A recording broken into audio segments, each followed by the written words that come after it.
ఇయాల రేపు ఇల్లు అంటే ఒకటి భూమి ఇంకోటి బంగారం. రేటు పెరుగుడే తప్ప తగ్గుడన్న ముచ్చట ఉండదు. ఇంకెడనన్న పెడితే పైసలు మనకి వస్తాయో లేదో గ్యారెంటీ లేదు, కానీ ఈ రెండిటి మీద పెడితే కరవయ్యే ముచ్చటే లేదబ్బా. అంతకంత పక్క వాపస్ వస్తుంది. భూముల గురించి మళ్ళోపారి చెప్పుకుందాం, కానీ పండుగైనా పబ్బమైనా పెండ్లీలు వచ్చినా ఇంకేదన్నా కార్యమైనా ఇంతో అంత బంగారం కొనాలి అనుకుంటారు. కానీ రేట్లు చూస్తే అమ్మో అని అదురుకునే పరిస్థితి. అయితే ఇయాల తులం బంగారం 91,000. ఇంత పైకం పెడితే ఓ 25 ఏండ్ల కిందట ఎంతొచ్చినో ఎరికేనా? బరాబర్ 20 తులాలు. అప్పట్లా తులం ఉత్త 4,400 మళ్ళా. గా 20 తులాలు కొనాలంటే ఇప్పుడు 18,80,000 పెట్టాలి. 2000 సంవత్సరంలో గంత తగ్గు ఉన్న బంగారం 5 ఏండ్లకు 7,000, 10 ఏండ్లకు 18,000 దాటింది. ఇంకో 10 ఏండ్లు అయ్యేటోరకు అంటే 2020లో 50,000 అయిందబ్బా.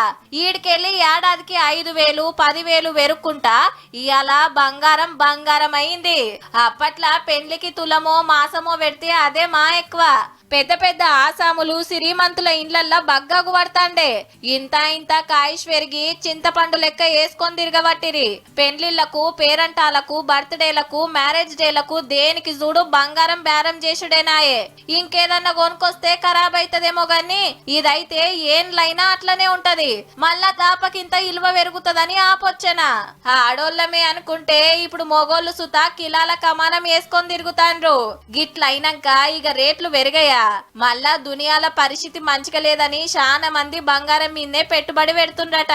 మళ్ళా అమెరికాకు ట్రంప్ గారు అధ్యక్షుడైనాక గొట్టు రూల్స్ తెచ్చి ట్యాక్సులు పెంచుడుతోటి రేపు ఇంకా పిరమైతదటుల్లో. ₹1,00,000 చేరడం అనేది ఖచ్చితంగా జరిగే పని. అది పరిణామం అన్నది మేము అనుకోవడం అయితే కనుక మేలో కాకపోయినా అట్లీస్ట్ సెప్టెంబర్ వరకు కొంచెం దరిదాపులకి రావచ్చు అనుకుంటున్నాము. ఇన్నరా 4-5 నెలల్లో ₹1,00,000 తులమైతదట. అక్కెరున్నోళ్ళు ఇప్పుడే ఆలోచన చేయండి మళ్ళా.